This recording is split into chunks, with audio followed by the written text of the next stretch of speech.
ประสานราชรัฐทั่วทุกที่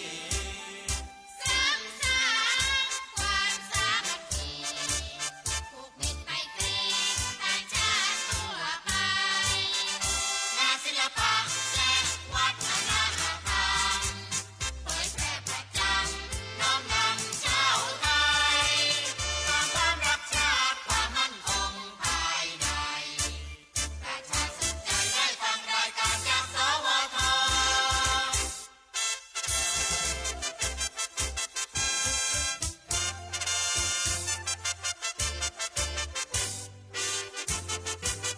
สถานีวิทยุกระจายเสียงแห่งประเทศไทยทำงานมั่นใจในด้านข่าวสารให้ความรู้ทั่วทุกด้านให้ความสำราญบันเทิงรื่นเริงใจเผยแพร่ผลงานรัฐบาลด้วยราชการทั้งไกลและไกล สร้างเสริมระบอบประชาธิปไตยให้ชาวไทยเข้าใจอันดีเทิดทูนชาติศาสนาพระมหากษัตริย์ประสานราชรัฐทั่วทุกที่สร้างสรรค์ความสามัคคีผูกมิตรไมตรีต่างชาติทั่วไปงานศิลปะและวัฒนธรรมเผยแพร่ประจำน้อมนำชาวไทยสร้างความรักชาติความมั่นคงภายในประชาสนใจได้ฟังรายการจากสวท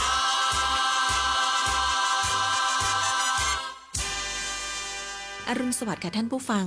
ที่นี่สถานีวิทยุกระจายเสียงแห่งประเทศไทยจังหวัดลำปางสถานีเพื่อบริการข้อมูลข่าวสารหน่วยงานภาครัฐและท้องถิ่นที่เชื่อถือได้ถูกต้องรวดเร็วพร้อมพัฒนาคุณภาพชีวิตประชาชนชาวลำปางให้ดีขึ้นอย่างยั่งยืนทำการส่งกระจายเสียงในระบบ FM ความถี่ 97 เมกะเฮิรตซ์จากอาคารห้องส่งเลขที่ 420 ถนนพหลโยธิน ตำบลหัวเวียง อำเภอเมือง จังหวัดลำปาง ตั้งแต่เวลา 5 นาฬิกาถึง 24 นาฬิกา เป็นประจำทุกวัน มีนางสาวเดือนอินตะเป็นผู้อำนวยการสถานี ช่างเทคนิคประกอบด้วย นายประสานทิมทอง นายแหลมเพชรนันตาแสง นายอิทธิพลปวงจันทร์ นายภูพิงพงศิริแสน และว่าที่ร้อยตรีอาทิตย์วรรณวารีสำหรับผู้ประกาศประกอบด้วย นางกาญจนาอินทา นายอมฤตจานุวี นางอัชราพรปวงจันทร์ และนางสาวชุติการเหล่าชัยค่ะ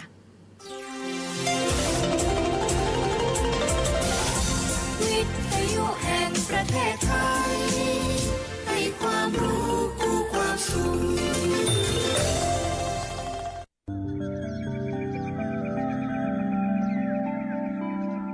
สถานีวิทยุกระจายเสียงแห่งประเทศไทยจังหวัดลำปาง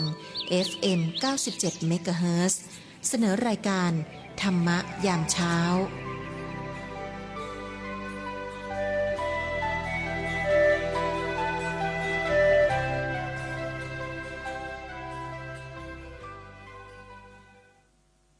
ในเวลาเป็นยามสุดท้ายแห่งราตรีที่เมื่อท่านผู้ฟังมีสติสัมปชัญญะรู้สึกตัวขึ้นแล้วเรามาฝึกปฏิบัตินำธรรมะให้เข้าสู่ในใจกันในช่วงของจิตตวิเวกทางสถานีวิทยุกระจายเสียงแห่งประเทศไทยเรามาฝึกปฏิบัติธรรมไปด้วยกันใช้เวลาประมาณ60 นาทีให้ท่านผู้ฟังได้ผ่อนคลายให้ทำจิตให้มีความสงบเย็นตั้งไว้อยู่ในภายในเพื่อให้วันนี้ของเรานั้นเป็นวันที่ดีที่สุดดีที่สุดเริ่มจากในภายในดีที่สุดเริ่มจากในกายของเราหายใจออกท่านผู้ฟังเด็กนี่มันจะเติบโตขึ้นมาได้ออกจากท้องแม่นี่ต้องหายใจออกก่อน หายใจดันพวกเมือกพวกของเหลวอะไรต่างๆที่อยู่ในโพรงจมูกหลอดลมออกมาแล้วจึงหายใจเข้าเราหายใจออกหายใจเข้าออกจากภายในสู่ภายนอกนำอากาศภายนอกเข้าสู่ภายในสลับไปสลับมาหมุนเวียนไปนี่คือทำสมาธิเริ่มต้นจากลมหายใจท่านผู้ฟังหาเสนาสนะที่พอจะให้อยู่สงบได้ไม่ต้องวุ่นวายกับใครจะเป็นห้องนอนห้องพักที่ไม่ได้จะต้องติดต่อสื่อสารหรือทำอย่างอื่นแต่ให้อยู่นิ่งๆหรืออาจจะเป็นตาม coffee shop ที่ทำงานที่โรงเรียนหรือระหว่างการเดินทางก็ตามที่ท่านผู้ฟังสามารถจะอยู่เฉยๆได้นิ่งๆได้ไม่ต้องสนใจทำสิ่งอะไรใดๆยังไงหรือว่าถ้าอาจจะแบบออกกำลังกายอยู่ทำกับข้าวอยู่เดินทางอยู่ดูลมได้ไหมลืมตาก็ได้ก็ดูลมเอาลมหายใจออกลมหายใจเข้าลมหายใจออกลมหายใจเข้าวันนี้เราจะเจริญธรรมานุปัสสนาสติปัฏฐานการเห็นธรรมในธรรมเห็นยังไงเห็นธรรมานี่คือเห็นธรรมในธรรมนี่เป็นคำเดียวนะท่านผู้ฟังตั้งใจคำว่าธรรมเมสุธรรมานุปัสสีการเห็นธรรมในธรรมทั้งหลาย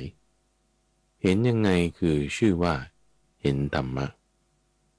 เห็นจากลมของเรานี่แหละก่อนท่านผู้ฟังเห็นลมออกเห็นลมเข้ายังไงจึงจะเห็นลมลมนี่มันเป็นกายอย่างหนึ่งไงท่านผู้ฟังนี่มันเป็นซีรีส์หลายตอนต่อกันมาแล้วนะตอนก่อนก็พูดถึงเวทนาตอนก่อนก็พูดถึงกายตอนนี้มาพูดถึงธรรมะกายนี่เป็นธรรมอย่างหนึ่งลมนี่เป็นกายอย่างหนึ่งเราเห็นลมก็ชื่อว่าเห็นกายเพราะว่าในกายเรามีธาตุลมดินน้ำไฟและลมหายใจเข้าลมหายใจออกนี่แหละอากาศที่เข้าสู่ร่างกายของเรามันก็คืออากาศที่อยู่ข้างนอกใช่ไหมเข้าไปสู่ในกายแล้วมันก็ไหลเวียนไปทั่วตามระบบหายใจตามระบบเลือดไปเลี้ยงตามอวัยวะต่างๆที่ต้องการออกซิเจน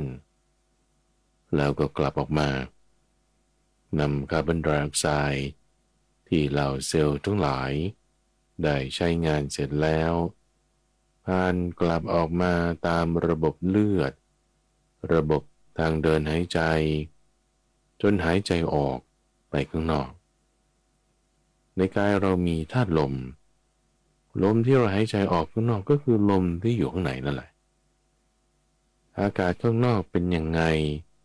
มันก็คืออากาศอันเดียวที่อยู่ข้างในกายของเราเหมือนกัน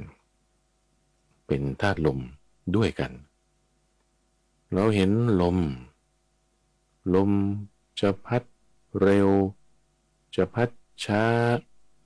ลมร้อนลมเย็นลมมีฝุ่นลมหมุนวนลมแห้งลมชื้นคือมันลมเหมือนกันหมดเลยอยู่ที่ในกายของเราด้วยเหมือนกันด้วยข้างในอย่างไรข้างนอกก็อย่างนั้นข้างนอกอย่างไรข้างในก็อย่างนั้นหายใจเข้าหายใจออกเนี่ยให้เห็นความที่มันก็เป็นกายเหมือนกันเห็นความเหมือนกันตรงนี้เข้าใจตรงนี้คือเข้าใจด้วยปัญญาเห็นธรรมะข้อนี้ชื่อว่าเห็นธรรมในธรรมทั้งหลายนี่คือประการที่หนึ่งท่านผู้ฟังเห็นธรรมะแบบแรกผ่านทางกายได้ เข้าใจได้ว่ามันคืออันเดียวกันปัญญาเกิดธรรมะเกิดความเข้าใจเกิดความรู้ว่าสิ่งนี้เป็นธรรมชาติอย่างนี้อย่างนี้เข้าใจแล้วเกิดขึ้นแล้วเราตั้งสติไว้เวลาเราดูลมทั้งข้างนอกข้างในก็ตามมันผ่านอยู่ที่จุดเดียวนี่แหละท่านผู้ฟังคือในโพรงจมูกบริเวณที่เป็นจุดทางเข้าทางออกของลมหายใจลมหายใจที่เข้าที่ออกนั้นมันก็ตรงโพรงจมูกของเราเป็นทางเข้าทางออกของลมหายใจที่เขาจะต้องมีการผ่านพวกโพรงไซนัสที่จะต้องปรับอุณหภูมิกรองฝุ่นปรับความชื้นเพื่อให้อากาศที่เข้าไปสู่ปอดนั้นเป็นอากาศที่สามารถใช้งานได้ไม่เย็นไม่เป็นอันตรายต่อเนื้อเยื่อด้านในมีความชื้นที่เหมาะสมโพรงไซนัสนั้นจะเป็นตัวที่ปรับอากาศอาการต่างๆเหล่านี้ให้มีความเหมาะสมทั้งหายใจเข้าทั้งหายใจออกกายของเราเนี่ยมันจะมีการปรุงแต่งอะไรต่างๆหลายอย่างจากอากาศที่เข้าจากอากาศที่ออกคือเข้าเนี่ยมันก็ต้องปรุงแต่งออกเนี่ยมันก็ต้องปรุงแต่งทำไมถึงมีการปรุงแต่งของกายคนเรามันไม่เหมือนกันใช่ไหมล่ะร่างกายของมนุษย์นี่เป็นสิ่งที่มีชีวิตท่านเรียกว่าเป็นอินทรีย์นี่กำลังจะทำความเข้าใจในเฟสที่2นะเฟสที่2ขั้นตอนที่2ที่จะให้เห็นธรรมในธรรมผ่านทางลมหายใจอันแรกเราเข้าใจแล้วว่ามันเหมือนกันอยู่ลมในลมนอกในความที่เหมือนกันเนี่ยแต่มันมีการปรุงแต่งเพิ่มเติมขึ้นมาด้วยปรุงแต่งในกายของเราที่ลมเข้าไปเราอาจจะคิดว่ามันก็เข้าไปเนี่ยหายใจทางปากก็ได้เข้าพุทถึงปอดเลยรู้หรือเปล่าว่าหายใจทางปากไม่ดีนะเพราะระบบทางเดินหายใจเนี่ยมันมาทางจมูกมันออกแบบไว้มันต่างกันยังไงท่านหมอเกี่ยวกับเรื่องโรคระบบทางเดินหายใจนี่ต้องฟังโรคปอดโรคหลอดลมโรคไซนัสนี่เขาจะเตือนไว้ว่ามนุษย์เราต้องหายใจทางจมูกเพราะว่าระบบไซนัสคือเป็นโพรงเป็นช่องที่อยู่บริเวณใบหน้าของเรานี่บริเวณหน้าผากจมูกมันจะหมุนวนมาตรงนี้ก่อนที่จะเข้าไปในหลอดลมในจุดที่มันมีช่องว่างเป็นโพรงอยู่ด้านในกระโหลกศีรษะบริเวณด้านหน้าของเรานั้นเขาเรียกว่าโพรงไซนัสซึ่งโพรงเหล่านี้มีประโยชน์มีคุณสมบัติในการที่จะปรับคือปรุงแต่งนั่นเองปรับเปลี่ยนปรุงแต่งอุณหภูมิความชื้นยังกรองฝุ่นอะไรต่างๆที่มากับอากาศที่เราหายใจเข้านั้นไปลักษณะที่มันมีการปรุงแต่งเนี่ยแหละท่านผู้ฟังคือปรุงแต่งลมนั่นเองลมของเรามีการปรุงแต่งคือถ้าไม่มีการปรุงแต่งเนี่ยท่านผู้ฟังมันไม่เคลื่อนไหวหรอกมันก็นิ่งๆเฉยๆใช่ไหมล่ะเอาแค่ว่ามันมีการเคลื่อนไหวมันก็มีการปรุงแต่งแล้วลมร้อนลมเย็นกับปรุงแต่งแบบเป็นพายุเป็นความกดอากาศอันนี้ภายนอกเนี่ยมีแน่นอนใช่ไหมมาในกายเรามันยังมีการปรุงแต่งลมแบบนี้ให้ปรับอุณหภูมิปรับความชื้นด้วยระบบของโพรงไซนัสการปรับนี้คือการปรุงแต่งก็เรียกว่าเป็นสังขารปรุงแต่งลมก็คือปรุงแต่งกายเห็นการปรุงแต่งตรงนี้เห็นนี่คือเห็นด้วยปัญญาว่าไอ้ที่มันเหมือนกันเนี่ยมันไม่เหมือนกันก็มีนะคือพูดนี่ไม่ใช่ว่าแย้งกันนะท่านผู้ฟังเพราะว่าพระพุทธเจ้านี่ท่านกำหนดบทเพียรชนะมีความรัดกุมรอบคอบไม่หละหลวมคำหลังที่พูดมาทีหลังเนี่ย จะไม่แย้งกันกับคำที่พูดไว้ก่อนคำใดที่พูดก่อนแล้วก็จะมาลงรับกันกับคำที่พูดตามมาทีหลังได้ไม่แยกกันเป็นไปโดยประการอื่นทั้งจะมีการแยกแยะไว้ไงท่านผู้ฟังเราอย่าเหมาเพราะว่าอะไรที่มันเหมารวมๆเขาเรียกว่า generalization เนี่ยบางทีมันผิดพลาดได้แต่ต้องมีการแยกแยะกายส่วนที่เหมือนกันก็มีส่วนที่ต่างกันก็มีเวทนาสัญญาสังขารวิญญาณอย่างการเห็นจิตในจิตเห็นธรรมในธรรมหรือแม้แต่คำว่าจิตมโนวิญญาณจะไปเหมาว่ามันเหมือนกัน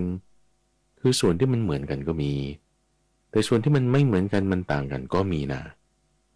ให้ความเหมือนกันเราพูดกันไปแล้วว่ามันเหมือนกันตรงไหนเจาะมาเรื่องลมเจาะมาเรื่องกายการเห็นตรงนี้คือเห็นธรรมเห็นเหมือนกันแล้วก็ต้องเห็นที่มันต่างกันด้วยธรรมะนะมีทั้งส่วนเหมือนส่วนต่างเห็นด้วยปัญญาจึงจะเรียกว่าเห็นธรรมในธรรมอะไรคือที่มันต่างกันอุณหภูมิสังเกตเห็นไหมลมเข้าลมออกอุณหภูมิไม่เท่ากันลมออกนี่มันจะอุ่นกว่าร้อนกว่าลมเข้าไปบางทีร่างกายเรากำลังออกกำลังกายกำลังวิ่งอยู่ลมหายใจมันถี่บางทีมันห่างทำไมบางครั้งมันถี่มันห่างหรือมันยาวมันสั้นมันเร็วมันช้าก็ร่างกายเราต้องการอากาศตามปริมาณที่มันไม่เท่ากันถ้ามันต้องการเยอะต้องการมากมันก็จะถี่ขึ้นยาวขึ้นเร็วขึ้นแรงขึ้นถ้ามันต้องการน้อยมันก็จะห่างออกเบาๆแล้วก็ไม่ลึกมันก็อยู่ที่ว่าสภาพร่างกายเราต้องการแบบไหนการปรุงแต่งตรงนี้เรียกว่าการปรุงแต่งของกายมีกายสังขารการปรุงแต่งที่มันไม่เหมือนกันนี่นะเห็นด้วยปัญญานะ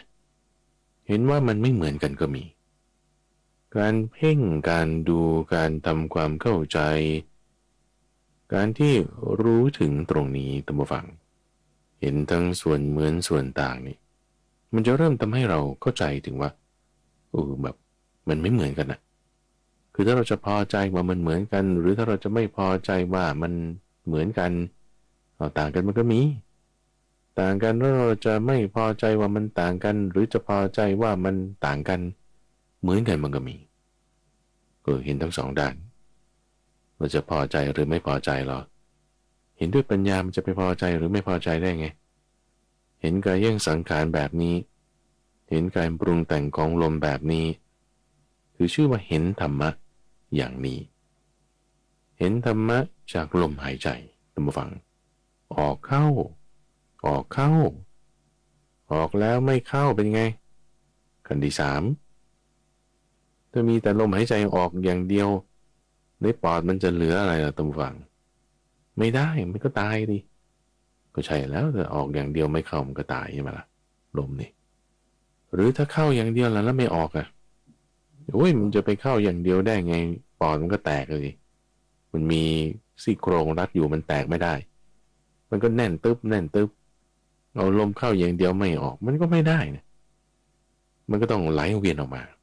ไม่งั้นก็ตายเข้าอย่างเดียวไม่ออกก็ตายออกอย่างเดียวไม่เข้าก็ตายการปรุงแต่งนี่มันก็ประหลาดถ้าไม่ปรุงแต่งมันก็ไม่ได้ชีวิตอินทรีย์ก็ไม่ตั้งอยู่การปรุงแต่งมันจึงมีแต่ดูฟังรู้หรือไม่ว่าลมหายใจที่ออกที่เข้าที่ออกที่เข้าอยู่นี่มันไปไหนมันก็ไปตามเซลล์ไงท่าน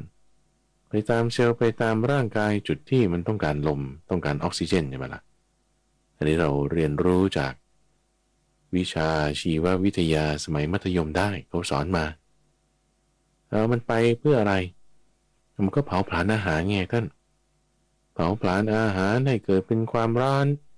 ให้เกิดเป็นพลังงานเกิดเป็นการเคลื่อนไหวมันต้องใช้พลังงานเหล่านี้ก็หมายความว่ามันเป็นธาตุไฟไงจะให้ธาตุดินเป็นเชื้อเพลิงเกิดการสันดาปเป็นความร้อนขึ้นมันก็ต้องมีธาตุลม แล้วธาตุน้ำนั้นก็จะเป็นตัวที่ปรับอุณหภูมิปรับสมดุลของความร้อนความเย็นให้เหมาะสมดินน้ำไฟลมจึงต้องทำงานร่วมกันให้ความร้อนที่เกิดขึ้นจากลมที่ออกเข้าไปนี่เพื่อให้เกิดการสันดาปเกิดเป็นความร้อนขึ้นมันคือความร้อนอันเดียวกันกับที่ทำกายให้ทรุดโทรมทำกายให้แก่ชราเห็นธรรมะข้อนี้นะประการที่สามประการที่สามเห็นธรรมในธรรมจากลมหายใจตรงที่ว่าทุกลมหายใจเข้าลมหายใจออกนี่เราแก่ลงนะกายของเราเนี่ยมันระงับลงนะคำว่าระงับลงเนี่ยหมายถึงใกล้ความตายเข้าไปทุกลมนะ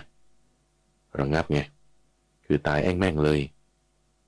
แต่มันจะนิ่งแบบไม่ไหวติงเลยเนี่ยลมหายใจเนี่ยแหละมันพาไปแต่ว่าถ้าไม่หายใจมันก็ไม่ปรุงแต่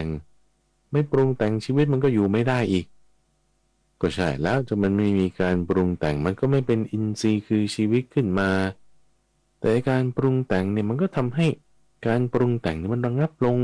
ลงไปในตัวเพราะระบบของมันเป็นอย่างนี้คือระบบร่างกายเราเป็นอย่างนี้คือเกิดมาปุ๊บก็วนไปสู่ความตาย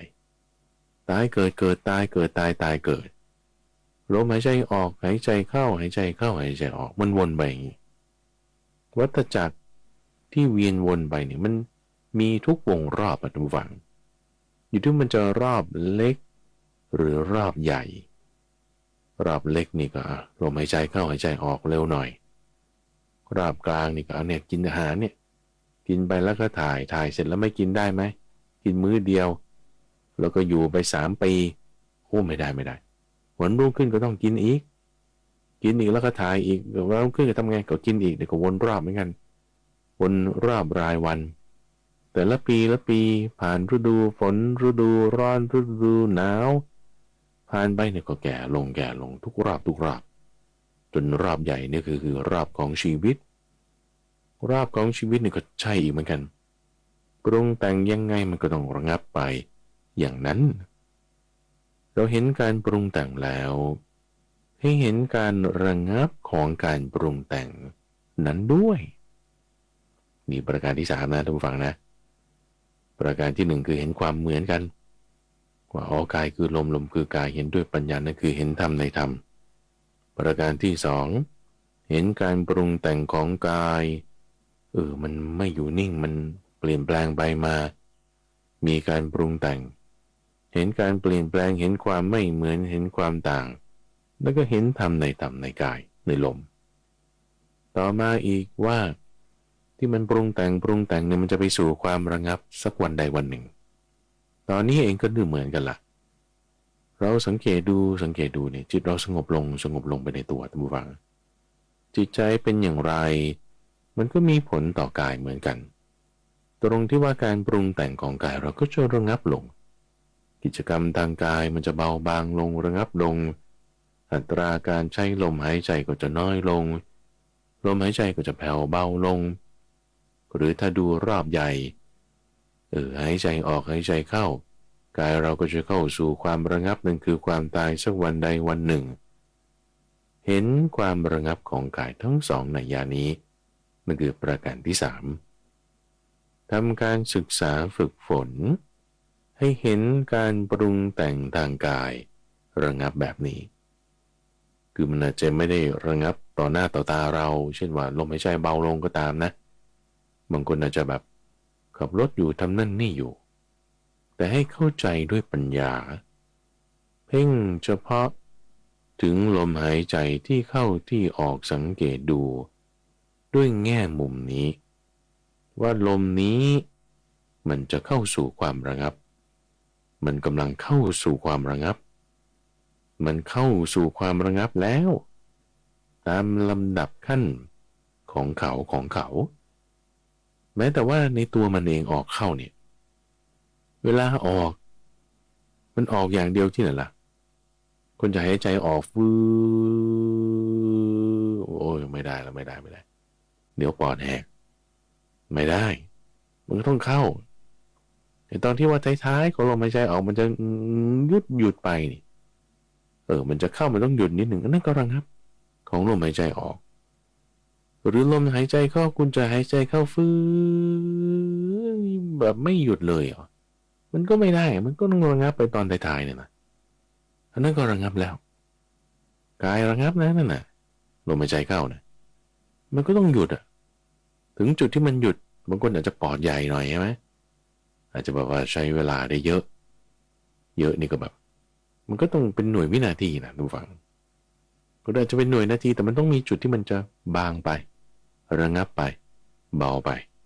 จนหยุดไปแล้วก็ต้องเปลี่ยนเป็นออกตามจังหวะของกำบังลมที่ดันเข้าดันออกอยู่นั่นก็ระงับเลยระงับในส่วนของลมเข้าหรือลมออกนั้นๆเห็นความระงับนี้ประการที่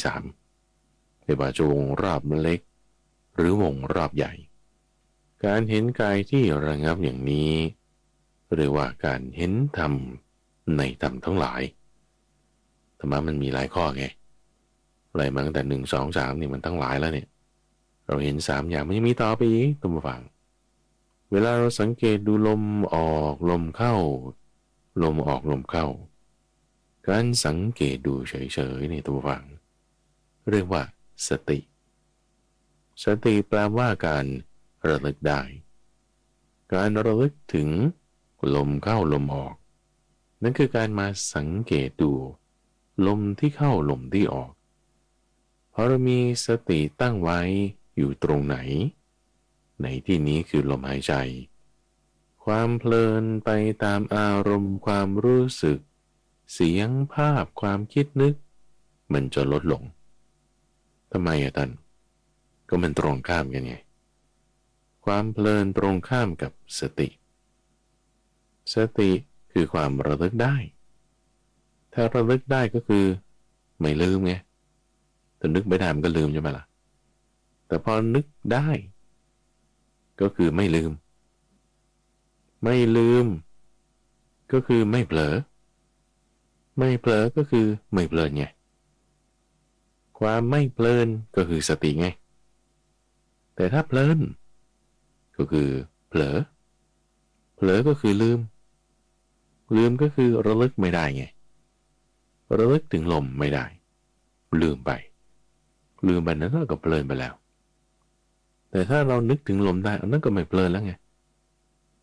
พอเรานึกถึงลมได้ความเพลินความเผลอไปตามอารมณ์ความรู้สึกคิดนึกมันจะเบาบางลงคือเผลอเพลินนี่ไม่ได้หมายความว่าคุณจะไม่รับรู้นะคนละอย่างกันนะผู้ฟังบางคนก็รับรู้แต่ไม่เพลินเพราะว่าเขานึกถึงลมไม่ลืมนึกถึงลมไปด้วยในขณะที่เขาได้ยินเสียงข้าพเจ้าไปด้วยหรือมีความคิดนึกเรื่องอื่นได้ผ่านมาแต่ก็ไม่ลืมลมอันนั้นคือมีสติไม่เพลินพอเราไม่เพลินอาจจะมีความคิดนึกเรื่องอื่นต่างๆผ่านมาได้ยินภาพเห็นเสียงได้กลิ่นของสัมผัสที่มันถูกไหมล่ะเอาไม่เพลินนะมันไม่ไปตามช่องทางเหล่านั้นหรอก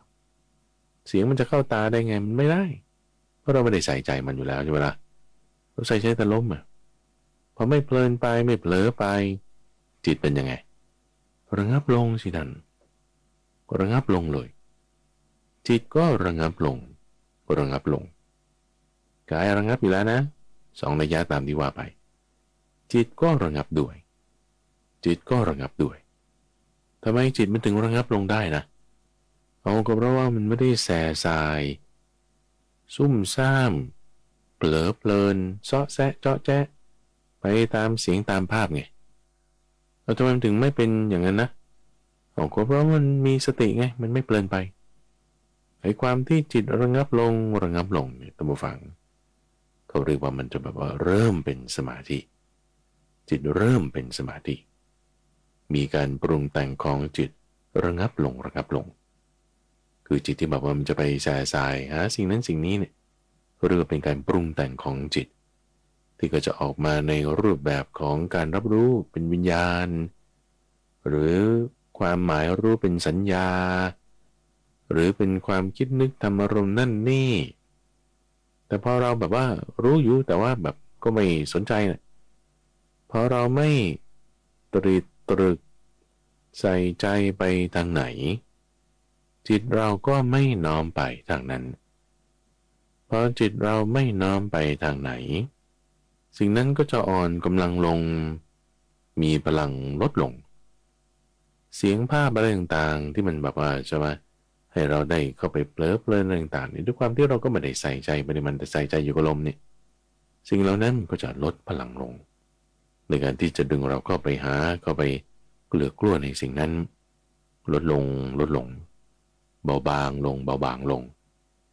นั่นก็คือระงับลงระงับลงจิตจึงมีความสงบระงับจิตเนี่ยนะท่านผู้ฟังมันไม่ใช่แบบว่าสิ่งที่เป็นตัวเป็นก้อนๆแล้วก็จับได้แล้วก็ตั้งตรงนั้นมันก็อยู่ตรงนั้นเนี่ยมันไม่เป็นอย่างนั้นเนี่ยแต่จิตนี่เป็นนามท่านผู้ฟังสิ่งที่แบบว่าเป็นรูปแล้วพอจะละเอียดบอกแทนได้ก็อากาศอย่างนี้แหละคุณจะจับอากาศคุณจะจับเมฆยังไงอะจะเอามือจับปุ๊บเอามันไม่เป็นตัวให้เราจับคุณจะปั้นกลมๆแล้วก็ตั้งไว้เดี๋ยวมันก็หายไประเหยไปบ้างโดนความร้อนจากมือลำก็ระเหยหมดแล้วโอ้ยมันไม่ได้เป็นอย่างนั้นด้วยซ้ำแต่มันเป็นน้ำอะยังไงมันถึงจะจับมันได้ล่ะบีบตรงนี้ปุ๊บมันก็ไหลวุดไปตรงนั้นจะจดจ่องนี้ปุ๊บมันก็ยิ่งบังคับไม่ได้เลยเราจะทำสมาธิทำจิตให้สงบไม่ใช่ด้วยการข่มขีไม่ใช่ด้วยการห้ามไม่ใช่ด้วยการบังคับไม่ใช่ด้วยการปรุงแต่งหรือโดยเฉพาะยิ่งไม่ใช่ด้วยความอยากแต่ต้องด้วยความสงบระงับด้วยการที่ระงับการปรุงแต่งด้วยการไม่ข่มขีบังคับแต่ให้มีสติตั้งไว้บุคคลผู้มีสติตั้งไว้จะทำสัมมาสมาธิให้เกิดขึ้นได้ตามว่าสมาธิก็คือความที่จิตเป็นอารมณ์เดียวนี่แหละจิตเป็นอารมณ์เดียวตั้งมั่นไว้นั่นคือเพราะเราตั้งสติขึ้นทำไมมันถึงมันหล่นลงตั้งไว้อยู่แบบนี้ได้ทั้งที่เราไม่ได้บอกว่าบีบจับปั้นมันขึ้นมาเพราะสตินะเพราะสติเพราะลมหายใจลมหายใจไม่ใช่สตินะท่านผู้ฟังแต่การระลึกถึงลมนั่นต่างหากเป็นสติลมหายใจไม่ใช่สติแต่การที่จิตมาระลึกถึงลมนั่นคือสติเพราะฉะนั้นจิตลมสติให้อยู่ด้วยกันลมจิตสติพอเราอยู่ด้วยกันแล้วมันเป็นไงทุกอย่างมันระงับลงสิจิตเป็นสมาธิสิจิตตสังขารก็ระงับลงการปรุงแต่งของจิตก็ระงับลงเห็นไหมเห็นรู้เฉพาะเห็นจิตด้วยนี่เห็นจิตด้วยรู้เฉพาะข้อนี้ด้วยนั่นแล้วมันจึงเป็นการเห็นธรรมในธรรมทั้งหลายด้วยเห็นความที่จิตนั้นระงับลงเห็นแล้วรู้แล้วนั่นชื่อว่าเห็นธรรมในธรรมทั้งหลายนั่นคือประการที่สี่ท่านผู้ฟังเห็นลมก็เห็นจิตด้วยเห็นจิตระงับลงแบบนี้เห็นธรรมะด้วยเห็นธรรมชาติเนี่ยที่จิตนั้นปรุงแต่งได้ที่จิตนั้นก็ระงับได้เหมือนกายเนี่ยท่านผู้ฟังกายปรุงแต่งได้กายก็ระงับได้จิตก็ปรุงแต่งได้จิตก็ระงับได้เห็นแบบนี้คือเห็นธรรมะยังต่อไปอีกท่านผู้ฟังธรรมะนี่มันหลายอย่างนะท่านจึงเรียกว่าเห็นธรรมในธรรมทั้งหลายคือพอจิตเราสงบแล้วระงับแล้วมีการปรุงแต่งบางเบาลงแล้วจิตเป็นอารมณ์เดียวลักษณะที่จิตเป็นอารมณ์เดียวเนี่ยมันจะอธิบายได้อย่างนี้ท่านผู้ฟังว่าเหมือนเราได้ยินเสียงเพลงจากใกล้ๆเนี่ยนะเสียงคนพูดจากไกลๆแต่ว่าเราไม่ได้ใส่ใจไปฟังแต่ว่าถ้าเราจะใส่ใจฟังเราก็ฟังได้แหละว่าอันนี้เสียงร้องอันนี้เสียงกลอง นี่เสียงตะโพนนี่เป็นดนตรีอันนี้แต่มันไกลๆเนี่ยลักษณะที่มันแบบว่าอยู่ไกลๆไม่ได้จะเข้ามาสู่จิตแต่ว่าเราได้ยินอยู่เข้ามาอยู่ในช่องทางใจอยู่แต่ไม่ได้แบบว่าเข้ามาสู่ในจิตเนี่ยนั่นคือความที่มันแยกจากกันคือเปลื้องจากกันเปลื้องจากกันแยกจากกันมันไม่เหมือนความระงับนะคือความระงับเนี่ยมันคือตัวของมันเองระงับเองใช่ไหมทีนี้พอตัวของมันเองระงับเองแล้วเราสังเกตดูสิ่งภายนอกได้ยินเสียงคนคุยนั่นนี่เสียงรถผ่านไปมาเสียงนกบ้างเสียงสัตว์อื่นๆต่างๆบ้างคือสิ่งนั้นมันจะไม่ได้บอกว่ามันกระเทือนก็ไปในจิตของเรามันคือด้วยความที่ว่าจิตเราตั้งมั่นทำให้เราแบบว่าแยกจิตของเราออกจากสิ่งต่างๆเหล่านั้นได้ไอ้ความที่มันแยกออกจากกันเปลื้องออกจากกันในท่านฟังเขาจะบอกว่าคำนี้คนละส่วนกันคนละอย่างกันเหมือนแสงมันสาดส่องมาเป็นเงาอย่างนี้แล้วกูจะไปแทงเงาโอ้ยเงาทำไมมันอยู่ตรงนี้กูจะกวาดเงาให้มันทิ้งไปมันวืดไปเลยมันแยกจากกันมันไม่ใช่อันเดียวกันโอ้มันปลดเปลื้องออกจากกันได้นี่ตรงนี้เขาใช้คำว่า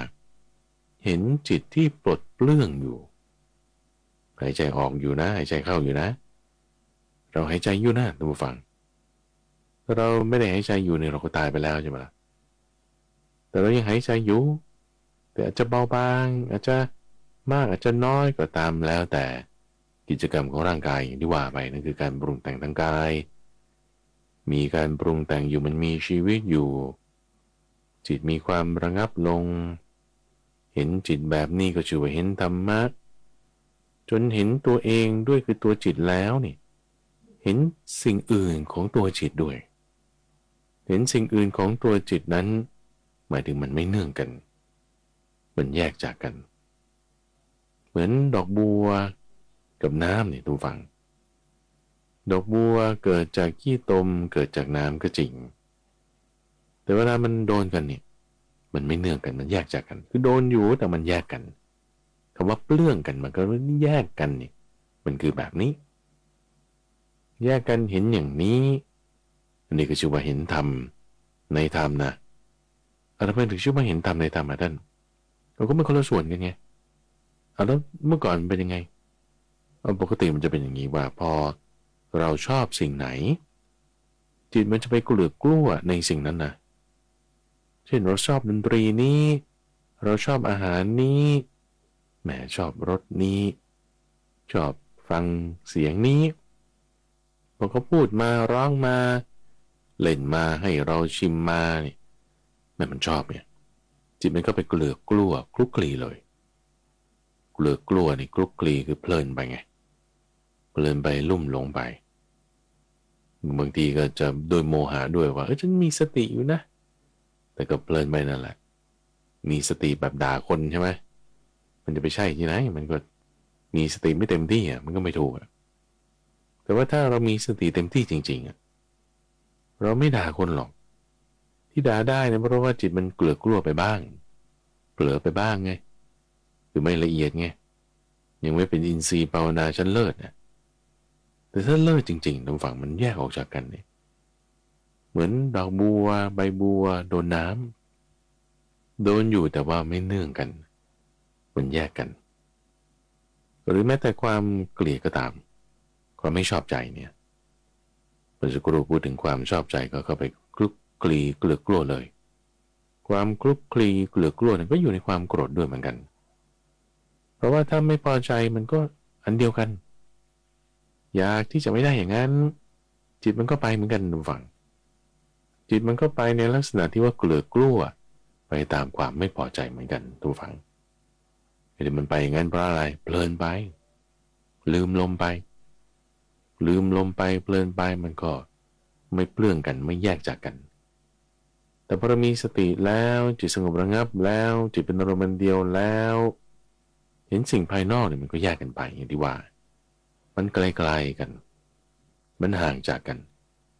ท่านเปรียบเทียบถึงลักษณะนี้ท่านฟังว่างูลอกคราบเนี่ยท่านฟังงูลอกคราบ หรือชักดาบออกจากฝักหรือเราดึงหญ้ายอดออกจากไส้ปล้องของมันเป็นลักษณะเดียวกันกับที่ว่าจิตปรุงแต่งไปตามสิ่งนั้นนี้ไม่เราแยกมันออกมาจิตนี่ก็อันหนึ่งเสียงภาพอะไรต่างๆก็ส่วนหนึ่งแยกออกจากกันก็เหมือนกับคราบงูกับงูไงคือมันคนละอย่างหรือฝักมีดกับมีดก็คนละอย่างแต่มันติดกันอยู่ก็จริงแต่คนละอย่างหรือไส้ของหญ้าปล้องกับตัวหญ้าปล้องดึงออกมามันก็คนละอันกันจิตเปลื้องจากสิ่งต่างๆได้เป็นแบบนี้คนละอย่างกันทำแล้วเห็นแล้วเห็นด้วยอะไรนี่ทำไมมันถึงแยกกันได้นี่เอาแยกกันได้นี่ต้องมีปัญญานะท่านผู้ฟังเราจะวางอะไรได้ระงับอะไรได้นั่นคือด้วยปัญญานะเอาแล้วปัญญาเกิดตรงไหนนี่ท่านปัญญาก็เกิดตรงความรู้ที่เราเห็นลมนี่ไงสติสัมปชัญญะนี่แหละมันจึงทำให้เกิดปัญญานี้ปัญญานี่ไม่ได้หมายถึงว่าแบบต้องคิดวิเคราะห์แยกแยะคือนั้นก็ใช่ส่วนหนึ่งหรือว่าจะต้องแบบเห็นผมคนและฟันอันนั้นก็ใช่อีกแบบหนึ่งคือปัญญามันหลายแบบปัญญาในหลายๆแบบก็แต่ละแบบก็เป็นเห็นธรรมะอันหนึ่งเหมือนกันอ่ะก็จะเรียกว่าเห็นธรรมในธรรมทั้งหลายธรรมมันมีหลายอย่างธรรมะนี่เห็นลมอย่างเดียวก็ชื่อว่าเป็นการเห็นธรรมในธรรมเกิดปัญญามันจึงแยกกันได้ไงเนียนๆนุ่มๆมาอย่างนี้กิเลสเนี่ยนะทุกฝังมันเนียนๆนุ่มๆให้เราไปยึดถือได้อย่างไรอริยมรรคมีองค์8มันก็เนียนๆนุ่มๆให้เราถอนความยึดถือจากกิเลสได้เหมือนอย่างนั้นเพราะว่าเวลามันถอนออกมันก็ค่อยๆคลายออกถอนออกหรือออกการเห็นจิตที่ปลดเปลื้องออกจากสิ่งต่างๆแบบนี้นี่เห็นธรรมในธรรมยังต่อมาอีกท่านผู้ฟังพอเราเห็นความไม่เที่ยงเห็นความเปลี่ยนแปลงเห็นความที่มันแบบแยกกันไปนี่ลักษณะที่จิตของเราจะน้อมเข้าไปเพื่อที่จะจับยึดถืออีกนั้นจะลดลงนี่เป็นธรรมชาติของธรรมะนะท่านผู้ฟังแล้วก็เป็นธรรมชาติของกิเลสด้วยนะท่านผู้ฟังที่ธรรมชาติของกิเลสเนี่ยเวลาเราจะถอนมันออกมันจะเหนียวถอนครั้งหนึ่งบางทีมันติดตึ๊บกลับเข้าไปอีกก็ถอนอีกแต่ถอนครั้งที่2ไอ้ความเหนียวหนืดมันเนี่ยจะลดลงลักษณะความที่เหนียวหนืดของมันลดลงหมายถึงความที่จิตของเราจะคล้อยเคลื่อนเข้าไปจับไปเกาะไปยึดมันอีกเนี่ยมันก็เบาบางลงลักษณะที่จิตของเราจะพยายามสละคืนสลัดทิ้งเจ้าตัณหาความยึดถือกิเลสคือความที่จิตนั้นมันสละคืนเหมือนเทปกาวนี่แหละท่านผู้ฟังสกอตเทปเนี่ยเราถอดดึงออกมาจากตลับมันแล้วก็ติดเทปลงไปใช่ไหมมันก็เหนียวอยู่ทีนี้พอเราดึงออกติดใหม่ดึงออกติดใหม่ครั้ง2ครั้งแรกบางทีมันอาจจะยังติดดีอยู่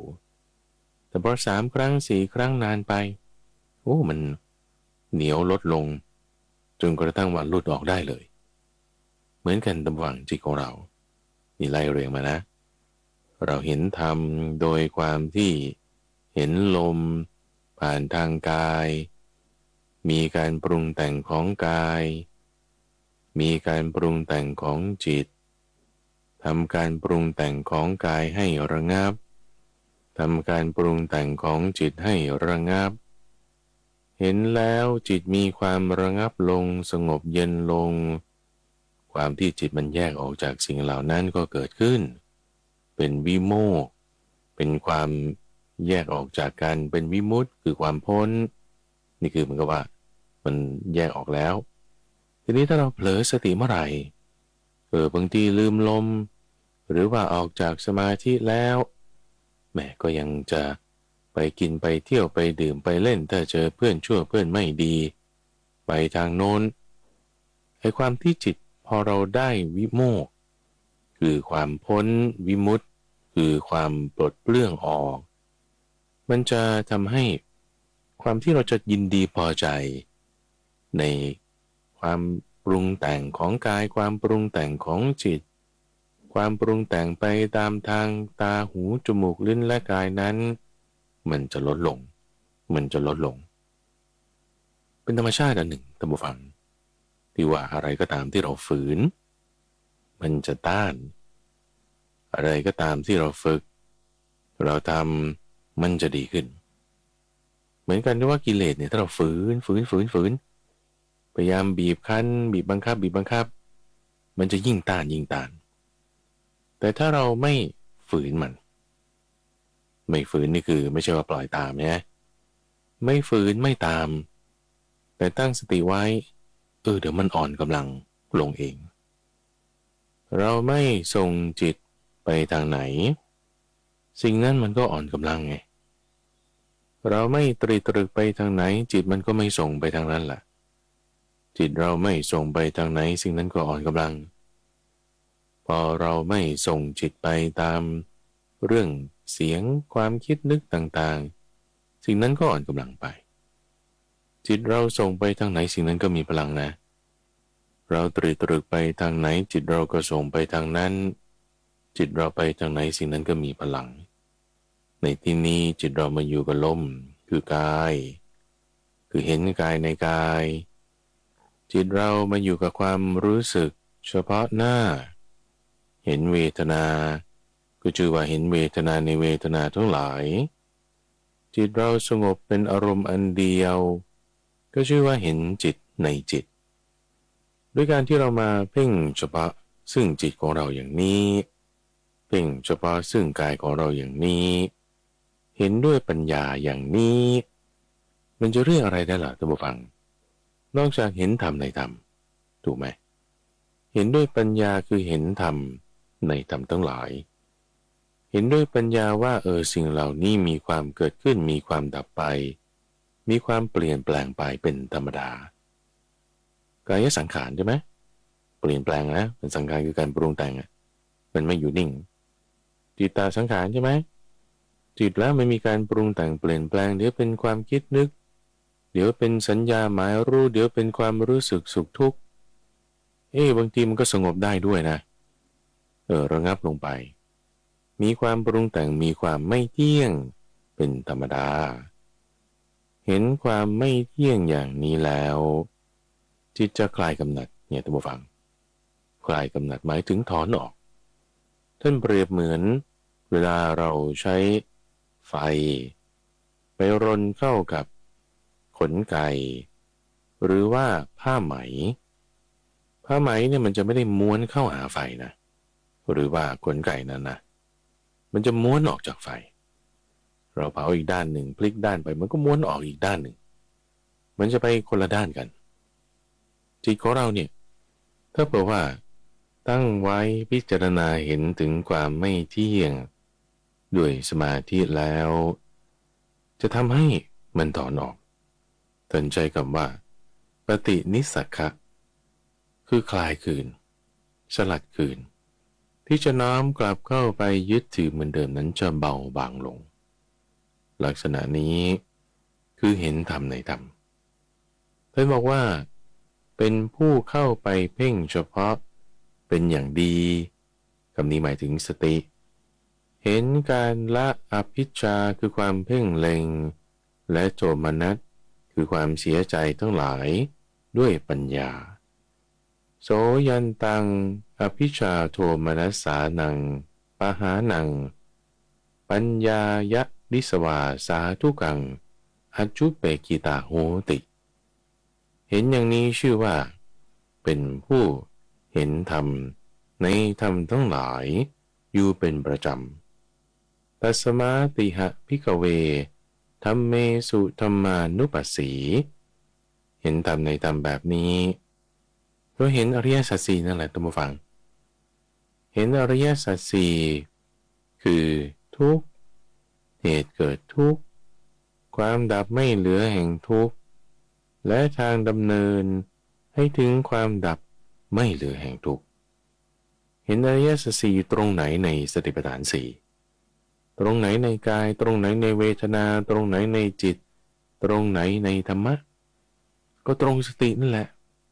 เพราะว่าเห็นกายในกายเห็นเวทนาเห็นจิตเห็นธรรมมันคือสติปัฏฐานสี่สติปัฏฐานสี่คืออริยมรรคมีองค์แปดสติปัฏฐานสี่เป็นหนึ่งในองค์ประกอบอันประเสริฐ8อย่างองค์ประกอบอันประเสริฐ8อย่างคืออะไรทางให้ถึงความดับไม่เหลือแห่งทุกข์เรียกว่าความจริงอันประเสริฐคือหนทางคือปฏิปทาเป็นเครื่องให้ถึงความดับไม่เหลือแห่งทุกข์ทุกขนิโรธกามินีปฏิปทาอริยสัจอยู่ตรงนี้ในข้อที่4พอเห็นสติได้เกิดเป็นอริยสัจในข้อที่4แล้วกิเลสมันจะละไปโดยอัตโนมัติตามฟังเพราะว่าความที่จิตจะคล้อยเคลื่อนเข้าไปยึดถือไปตามอำนาจของอวิชชาตัณหาจะเบาบางลงใช่ไหมทุกขสมุทัยเราก็ละได้โดยอัตโนมัติปหานะคือละคือกำจัดมันเสียความรู้แจ้งในความดับของเจ้าตัณหาอวิชชาก็จะเกิดขึ้นทุกขนิโรธอริยสัจทำให้แจ้งทำให้เกิดขึ้นทำให้รู้ขึ้นทำให้ได้มามันก็มาไงด้วยการปฏิบัติตามอริยมรรคมีองค์8แล้วนอกจากนี้ด้วยการมีสติตั้งสติไว้จะทำให้เราเข้าใจขันธ์ห้าด้วยเข้าใจขันธ์ห้าตรงไหนท่านกายนี่ไงท่านผู้ฟังคือรูปจิตนี่ไงการปรุงแต่งของจิตคือเวทนาสัญญาสังขารเหล่านี้มีการปรุงแต่งมีกายเข้าใจว่าอะไร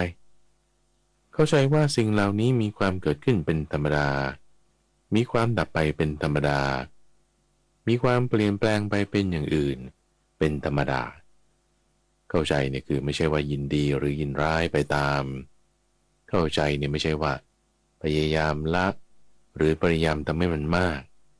แต่เข้าใจคือเข้าใจเข้าใจคือกำหนดรู้เข้าใจคือรอบรู้เข้าใจคือยอมรับมันได้ท่านผู้ฟังพอเรารู้เราเข้าใจกำหนดรู้แล้วเราก็ยอมรับอยู่กับมันได้นะอยู่กับขันธ์ห้าได้อยู่กับรูปได้อยู่กับเวทนาได้อยู่กับความคิดนึกได้อยู่ยังไงอยู่โดยไม่ทุกข์ไงอยู่กับทุกข์โดยไม่ทุกข์ทำไมถึงไม่ทุกข์นะเพราะเหตุแห่งการเกิดทุกข์นั้นมันระงับไปแล้วเหตุแห่งการเกิดทุกข์คือตัณหาคืออวิชชาคือความอยากมันเบาบางลงระงับลงได้ไงนะก็ปฏิบัติตามอริยมรรคมีองค์8ในที่นี้คือเราเริ่มต้นจากสติพอเรามีสติอยู่กับลมจิตใจเราไม่ยินดีไปตามไม่ยินร้ายไปตามจิตเป็นอารมณ์มันเดียวตัณหามันก็เบาบางลงลดลงเกิดความเข้าใจในรูปกายเกิดความเข้าใจในความรู้สึกความคิดนึกในใจเข้าใจแล้วก็ไม่ยึดถือโดยความเป็นตัวตนคือความยึดถือเบาบางลงความยึดถือเบาบางลงแล้วเราเห็นมันโดยตามสภาพความเป็นจริงว่ามันเกิดอย่างนี้ดับอย่างนี้ทุกอย่างนี้สุขอย่างนี้ก็เสียเป็นอย่างนี้ก็ดีเป็นอย่างนี้รู้แล้วเป็นยังไงก็อยู่กันได้สิอยู่กันได้ยอมรับกันได้อยู่กับมันได้อยู่กับทุกข์ได้โดยไม่ทุกข์อริยสัจสี่ก็เกิดขึ้นจากการที่เราเจริญสติปัฏฐานทั้ง4อริยสัจสี่คือส่วนของมรรค8ตรงไหนท่านผู้ฟังคือพอเราตั้งสติด้วยสติปัฏฐาน4ใช่ไหมจิตสงบระงับเป็นอารมณ์เดียวนั่นคือเป็นสัมมาสมาธิในความเพียรความพยายามที่เราใส่ลงไปนั่นก็เป็นสัมมาวายามะความเห็นที่เราว่าฉันต้องมาทำสมาธินะฉันต้องมานั่งต้องมาเดินต้องมากำหนดสติไม่ได้เห็นว่าไปเที่ยวห้างกินดื่มพูดเล่นตลกโปกฮาเป็นความดีไม่เห็นอย่างนั้นแต่เห็นว่าการทำอย่างนี้ทำจิตให้สงบเป็นความดีแท้เทียวอันนั้นเป็นสัมมาทิฏฐินะรู้ว่าอะไรผิดอะไรถูกอะไรเป็นกุศลอะไรเป็นอกุศลนั่นคือสัมมาทิฏฐิแล้วลงมือทำได้ด้วยนั่นก็เป็นสัมมาวายามะได้แล้วจิตสงบด้วยนั้นเป็นสัมมาสติสัมมาสมาธิ ความคิดนึกอะไรก็ตามที่เกิดขึ้นจากกระบวนการนี้ตั้งฟัง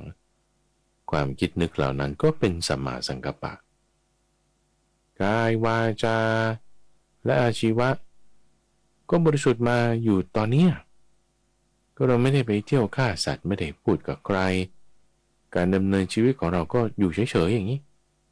มันบริสุทธิ์มาตั้งแต่ตอนที่เราเริ่มนั่งแล้วตั้งแต่ตอนที่เราเริ่มพิจารณาแล้วกายวาจาใจและอาชีวะก็บริสุทธิ์มาแล้วแต่เดิมทีเดียว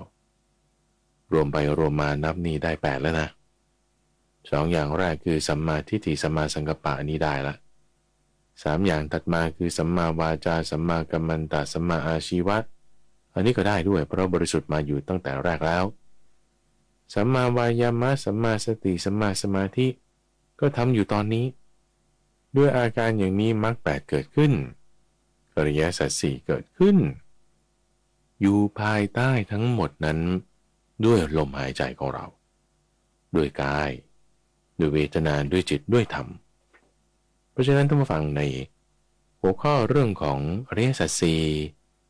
บางทีก็แจกแจงออกมาด้วยธรรมะคืออริยมรรคมีองค์8อริยมรรคมีองค์8ก็สงเคราะห์รวมกันได้แบ่งเป็นศีลสมาธิปัญญาศีลสมาธิปัญญาเขาเรียงในมรรค8คือปัญญาศีลสมาธิแต่เรียก3อย่างก็ได้เป็นปัญญาคือสัมมาทิฏฐิสัมมาสังกัปปะเป็นศีลคือสัมมาวายามะสัมมากัมมันตะสัมมาอาชีวะเป็นสมาธิทางจิตคือสัมมาวายามะสัมมาสติและสัมมาสมาธิถ้าเรียกจากพื้นฐานก็จะเป็นศีลสมาธิและปัญญา3อย่างนี้จะรวมเรียกเหลือ2ก็จะเรียกได้ว่าเป็นสมถะวิปัสสนาสมถะตรงไหนต้องทำจิตให้มันสงบวิปัสสนาตรงไหนตรงเห็นความไม่เที่ยงเห็นความเคลื่อนไหวสงบนิ่งเราจึงจะเห็นความเคลื่อนไหวถ้าไม่นิ่งมันจะเห็นสิ่งต่างๆไม่เที่ยงเคลื่อนไหวได้อย่างไรไอ้ที่นิ่งๆนั่นแหละมันก็ไม่เที่ยงเพราะว่าถ้าเมื่อก่อนมันไม่นิ่งมันนิ่งได้มากก็ตามน้อยก็ตามนั่นไงแต่มันจะเที่ยงเหมือนเดิมมันก็ต้องไม่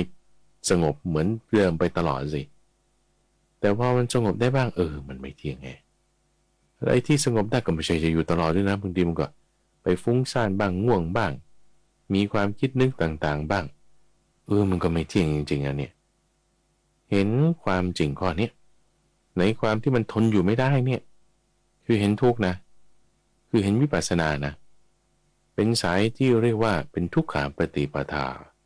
เป็นสายวิปัสสนาถ้าเห็นความสงบนิ่งๆนี่คือเห็นความสุขที่เกิดจากความสงบก็เรียกว่าสุขาปฏิปทา2อย่างนี้อันไหนก็ได้ท่านผู้ฟังขอให้อินทรีย์ของเรามีความแก่กล้าอินทรีย์คืออะไรเอา2อย่างรวมกันน่ะสมถะวิปัสสนาจาก3ใช่ไหมศีลสมาธิปัญญารวมกันสงเคราะห์กันเหลือ2คือสมถะวิปัสสนาจาก2จะสงเคราะห์รวมกันเหลือ1ก็ได้นะคือสติสัมปชัญญะสติสัมปชัญญะบางทีก็พูดอย่างเอาสติอย่างเดียวเลยสติคำเดียวเลยเวลาเขาจะเตือนสติกันนี่เขาหายใจลึกๆหายใจลึกๆหายใจลึกๆ2-3 ครั้งหายใจลึกๆ2-3 ครั้งตั้งสติไว้ลูกตั้งสติไว้ตั้งสติไว้หมายถึงไงเรานิ่งๆไงเราจะเห็นความเคลื่อนไหวโดยรอบนิ่งๆคือสมถะเห็นความเคลื่อนไหวเห็นความไม่เที่ยงโดยรอบนั่นคือวิปัสสนาเราตั้งสติไว้หายใจลึกๆนี่ศีลสมาธิปัญญาอยู่ตรงนี้อริยมรรคมีองค์8อยู่ตรงนี้อริยสัจ4ก็อยู่ตรงนี้อยู่ในกายของเรานี้ทุกฝังกว้าง1 ศอกหนา1 คืบสูง1 วากายใจนามรูปความรู้ความยึดถือความทุกข์มันมารวมอยู่ในนี้ใช่ไหมเราแยกส่วนออกด้วยสติคือการแยกแยะตามฟังพอเราตั้งสติไว้สิ่งต่างๆเนี่ยมันแยกชิ้นแยกส่วนกันอย่างนี้แหละแยกส่วนออกแล้วเห็นชัดเจนแล้วทำไง สบายใจแล้วทุกฟังจิตใจเราสงบนิ่งเย็นรักษาไว้ให้ดีเลยให้เรารักษาจิตที่สงบอย่างนี้ไว้ให้เป็นอย่างดีทำอย่างเป็นธรรมชาติไม่ต้องบังคับทำอยู่อย่างต่อเนื่องจะนั่งก็ให้มีสติอยู่กับลมท่านผู้ฟังจะลุกขึ้นเดินไปไหนก็ให้อย่าลืมลมจะหยุดฟังรายการวิทยุนี้แล้วไปทำสิ่งอื่นก็ให้มีสติอยู่กับลมจะพูดกับใครจะทำงานอะไรคิดเรื่องอะไรก็ให้มีสติอยู่กับลมสิ่งนี้นั้นจะเป็นเครื่องรักษาจิตของเราท่านผู้ฟังรักษาจิตของเราไว้ด้วยสติให้เป็นอย่างดีในช่วงของจิตวิเวกจะมาพบกับท่านผู้ฟังเป็นประจำในทุกวันอังคารตั้งแต่เวลา 5:00 ถึง 6:00 น.ทั้งสถานีวิทยุกระจายเสียงแห่งประเทศไทยท่านผู้ฟังสามารถติดตามรับฟังได้ในเครือข่ายของกรมประชาสัมพันธ์ตามช่วงเวลาต่างๆหรือว่าในระบบพอดแคสต์ในเครื่องเล่นที่มีแอปพลิเคชันหรือว่าที่เว็บไซต์ก็ได้ทุกฟังที่ปัญญา .org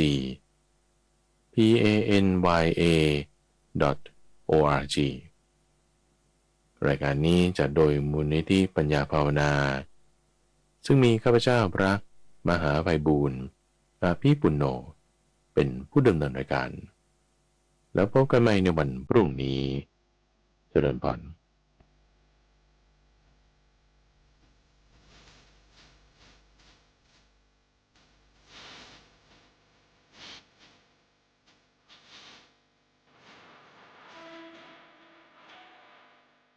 ติดตามรับฟังรายการ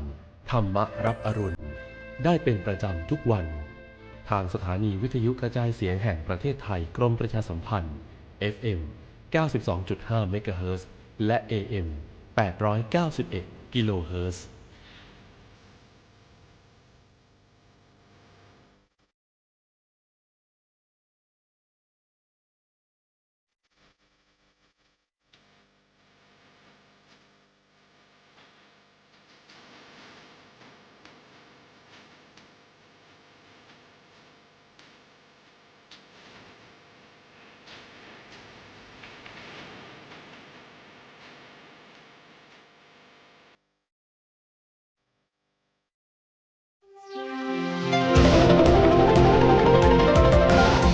วิทยุแห่งประเทศไทยให้ความรู้กู้ความสุข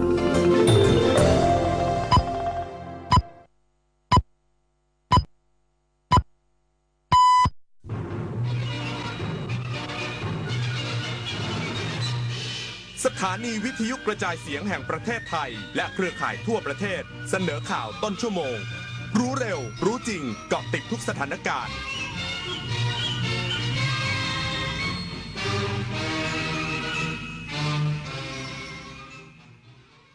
รับฟังข่าวต้นชั่วโมง 6 นาฬิกากับวโรกาสมังกรพิษค่ะ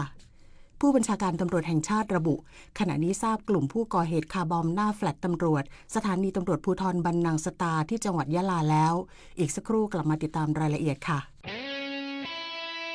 ถนนดนตรีไลฟ์กรกฎาคมนี้พบศิลปินเพื่อชีวิตฝรั่งบนหลังควายเดวิดอินทีพร้อมศิลปินรับเชิญพิทักษ์เสริมราชเฟรนชิปเสถียรพงศ์ก้องจีนาวันและกิจกรรมดนตรีเปิดหมวกวง TIB Band โดยสมาคมคนตาบอดแห่งประเทศไทยพบกันที่ห้องออดิทอเรียมอาคารปฏิบัติการสถานีวิทยุกระจายเสียงแห่งประเทศไทยวันศุกร์ที่ 26 กรกฎาคมนี้เวลา 18 นาฬิกาติดต่อเข้าชมโดยไม่เสียค่าใช้จ่ายได้ที่ Facebook ถนนดนตรีเรายังเป็นนักเดินทาง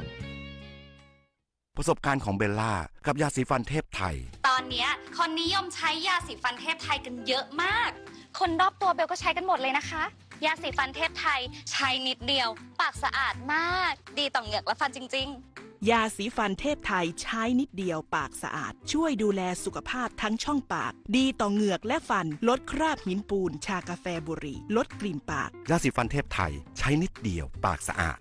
ภูมิใจค่ะสินค้าคุณภาพของไทยโอ้ยต้องเสียเวลาไปอีกวันหน้าเลยทำไมล่ะก็มีธุระจะต้องไปย้ายทะเบียนบ้านนะสินี่ไม่ตามเทรนเลยนะ เดี๋ยวนี้เขามีบริการดิจิทัล ID ไม่ต้องไปทำถึงที่เขตแล้ว เอกสารก็ไม่ต้องเตรียมทำทางออนไลน์ได้เลย จริงดิ จริงสิทั้ง